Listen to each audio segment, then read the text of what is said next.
আমরা তো সকাল সকাল তারাপীঠে পৌঁছে গেলাম। পৌঁছেই হোটেলে ঢুকে দেখি কত সুন্দর একটা অ্যাকোরিয়াম রাখা। তারপরে রুমে গেলাম।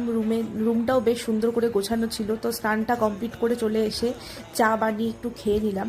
খেয়ে তারপরে রেস্ট করে রেডি হয়ে সবাই মিলে বেরিয়ে পড়লাম মায়ের কাছে পুজো দিতে যাওয়ার জন্য।